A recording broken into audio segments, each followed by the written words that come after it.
Why are we afraid of being alone? It's not the silence, it's not the absence of people, it's what shows up when no one is watching. When we are alone, distractions disappear. Small talk fades away.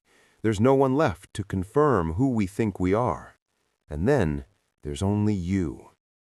We live in a world that teaches us from an early age that being alone is a problem, that success means being seen, that happiness means being desired, that value means being chosen.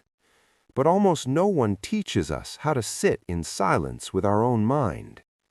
The fear of loneliness doesn't start when someone leaves. It starts when we realize we don't know how to stay with ourselves. When we're alone, our thoughts grow louder. The questions we avoid begin to surface. Insecurities find a voice. Memories we tried to bury demand attention. It's uncomfortable, and human beings run from discomfort. That's why we search for noise, notifications, conversations, endless videos, anything that keeps us from hearing what's inside. But here's the strange thing. The more we run from being alone, the emptier we feel. Because loneliness doesn't create emptiness, it only reveals what was already there. We fear being alone because we were taught to measure our worth through others. If someone stays, we matter. If someone leaves, we failed. That belief slowly becomes a prison. No one is born complete through another person. Relationships were never meant to be emotional crutches. They should be meetings, not escapes. When you need someone just to hold yourself together, that isn't love. It's dependence, and dependence always creates fear. Fear of loss, fear of abandonment, fear of not being enough. Loneliness is terrifying because it breaks the illusion. It removes the applause. It takes away the social mirror, and it asks a brutal question. Who are you when no one is validating your existence? Very few people know the answer. When silence arrives, there's nowhere to hide, no role to play, no image to protect, just you and everything you've been avoiding. There is also an ancient fear behind loneliness. For thousands of years, being alone meant danger. To be separated from the group was a death sentence. Our brains still carry that instinct. But the world has changed. Physical danger is no longer the main threat. Emotional emptiness is. Today, we are not afraid of dying alone. We are afraid of feeling meaningless when we are alone. And that fear runs deeper than we admit.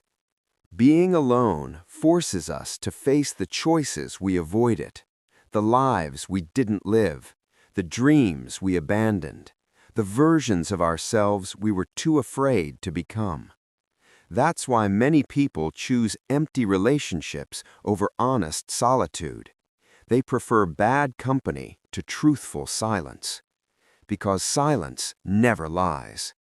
In silence, you see if you're living on autopilot, if you're pleasing others more than living for yourself, if you're walking a path you never truly chose.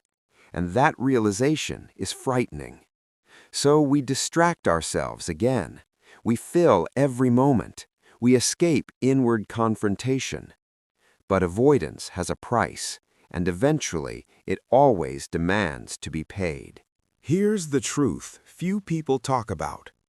Loneliness is not your enemy, it's your teacher. In solitude, you learn your limits, you understand your desires, you separate what is truly yours from what was imposed on you. Someone who has never been alone has never truly met themselves. Loneliness teaches emotional independence. It teaches you that you can feel pain without collapsing, that you can feel emptiness without losing yourself, that fear doesn't have to stop you. It strengthens you. People who can't stand being alone often expect too much from others. They expect someone else to heal them, to complete them, to give their life meaning. But no one can carry that weight for long. That's why so many relationships end, not because love disappears, but because the expectations were unbearable. When you learn how to be alone, something changes. You stop begging for attention.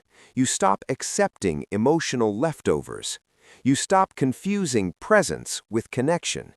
You begin to choose instead of cling. There is also an ancient fear behind loneliness. For thousands of years, being alone meant danger. To be separated from the group was a death sentence. Our brains still carry that instinct, but the world has changed. Physical danger is no longer the main threat. Emotional emptiness is. Today, we are not afraid of dying alone. We are afraid of feeling meaningless when we are alone. And that fear runs deeper than we admit. Being alone forces us to face the choices we avoided, the lives we didn't live, the dreams we abandoned, the versions of ourselves we were too afraid to become. Loneliness stops being absence and becomes space. Space to think, space to grow, space to rebuild yourself. And ironically, it's when you're no longer afraid of being alone that the best connections appear, because now you don't need them, you choose them. The fear of being alone is, at its core, the fear of facing who we are without filters, without roles, without masks. But running from that has a cost, a life lived for approval, an identity shaped by acceptance, a constant emptiness that nothing seems to fill. Maybe the answer isn't to escape loneliness, but to walk through it, to sit with it, to listen to what it's trying to teach you, even when it hurts. Because on the other side of discomfort, there is something rare, inner peace. Not a perfect peace, but the peace of knowing you can stand on your own, that you don't abandon yourself, that you remain even when no one else does. And when you finally understand this, loneliness stops feeling like fear and starts feeling like freedom. But understanding loneliness intellectually is different from living it emotionally. Because when the noise stops, the body reacts first. The chest tightens, thoughts accelerate, time feels heavier. This is where most people give up. They mistake discomfort for danger. They assume something is wrong just because it feels unfamiliar. But discomfort is often the doorway to growth. When you stay alone long enough, something subtle begins to happen. Your mind slows down. The urge to escape weakens, and clarity starts to form. You begin to notice patterns, why certain people attract you, why certain situations repeat, why you sabotage what could be good. Loneliness becomes a mirror, and mirrors can be cruel, but they are honest. In solitude, you realize how much of your life was shaped by fear. Fear of rejection, fear of judgment, fear of being unseen. So you adapted, you performed, you became acceptable instead of authentic. Being alone removes the audience, and without an audience, there is no performance, only truth. And truth is uncomfortable because it demands responsibility. When you are alone, there is no one left to blame, no one to project onto, no one to distract you from your own choices. You begin to see where you stayed too long, where you left too early, where you betrayed yourself just to belong. Loneliness exposes self-abandonment. Many people aren't afraid of being alone. They're afraid of realizing how long they've been living against themselves. That realization can hurt more than rejection, because rejection comes from the outside, but self-betrayal comes from within. Yet this is also where healing starts. In solitude, you slowly learn how to listen to yourself again, not the loud voice shaped by expectations, but the quiet one you ignored. You start asking better questions. What do I actually want? What drains me? What gives me peace? And for the first time, the answers don't need approval. Loneliness creates internal authority, a sense that your life belongs to you. And once that authority is built, no one can take it away. As time passes, loneliness begins to change shape. What once felt like emptiness starts to feel like stillness. What once felt like punishment becomes permission. Permission to slow down, permission to rest, permission to stop explaining yourself. You no longer rush to fill every silence. You no longer chase connection out of fear. You allow space to exist. And in that space, something unexpected grows: self-trust. You begin to trust that you can handle your emotions, that sadness won't destroy you, that boredom won't swallow you, that uncertainty doesn't mean failure. This trust changes how you relate to others. You stop asking people to save you. You stop asking them to define you.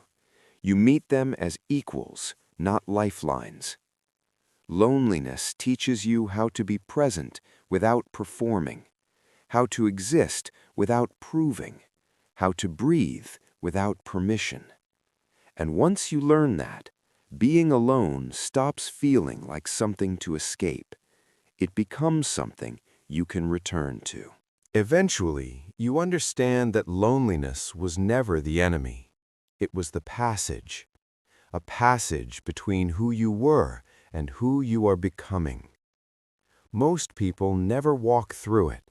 They turn back at the first sign of discomfort. They choose noise over truth, company over clarity. But those who stay, those who endure the quiet, they come out different. They no longer fear being left because they no longer leave themselves. They no longer chase attention because they've learned how to be present. They no longer confuse love with attachment or connection with dependency. They know the difference now. And this is the quiet power of solitude. It teaches you that your worth is not borrowed, your identity is not negotiated, your existence does not require witnesses. Silence is not abandonment, it is alignment. Being alone is not a failure, it is a return to yourself. And once you've made that return, you don't fear loneliness anymore. You respect it, because it showed you something no one else could, that you were enough, even in the quiet.